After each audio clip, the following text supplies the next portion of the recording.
ಯಾಕೆ ಹಂಗೆ ನೋಡ್ಕೊಂಡು ಹೋಗ್ತಾನ ಅವನು? ಅಷ್ಟೊಂದು ಚೆನ್ನಾಗಿದ್ರಿ, ಏನಾಯ್ತು? ಜಗಳಿದ್ರಿ ಇಬ್ರು? ಏನಿಲ್ಲ ಅಣ್ಣ, ತುಂಬ ಒಳ್ಳೆ ಕೆಲಸ ಮಾಡಿದೆ ಅದಕ್ಕೆ. ಒಳ್ಳೆ ಕೆಲಸ ಮಾಡಿದ್ರೆ ದೂರ ಆಗ್ತಾರ? ಪ್ರಾಬ್ಲಮ್ ಇದೆ, ಒಂದು 10,000 ದುಡ್ಡು ಕೊಡು. ನಿಜವಾಗ್ಲೂ ಇಲ್ಲ ಮಗ. ಪ್ಲೀಸ್ ಮಗ, ನಿನ್ನ ಕಾಲಾದ್ರೂ ಬೀಳ್ತೀನಿ. ಏನೋ ಈ ಥರ ಎಲ್ಲ ಮಾತಾಡ್ತೀಯಾ? ಸರಿ ಆಯ್ತಿರಪ್ಪ, ಕೊಡ್ತೀನಿ ಮಗ. ನಾಳೆ ಬಿಟ್ಟು ನಾಡ್ದೆ ತಂದು ಕೊಡ್ತೀನಿ.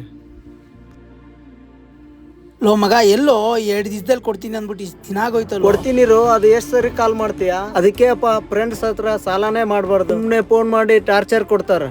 ಏನಿಲ್ಲ ಅಣ್ಣ, ಕಷ್ಟ ಅಂತಂದಾಗ ಫ್ರೆಂಡು ನಮ್ಮ ಹತ್ರ ಎಷ್ಟಿರುತ್ತೋ ದುಡ್ಡು ಅಷ್ಟೂ ಕೊಟ್ಟು ಅವ್ರು ಹೆಂಗೆ ಹೇಳ್ತಾರೆ ಹಂಗೆ ಕೇಳಬೇಕು. ಮತ್ತೆ ವಾಪಸ್ ಕೇಳಬಾರ್ದು. ವಾಪಸ್ ಕೇಳಿದ್ರೆ ಕೊಟ್ಟಿರೋ ದುಡ್ಡು ಬರಲ್ಲ, ಫ್ರೆಂಡೂ ದೂರ ಆಗ್ತಾನೆ.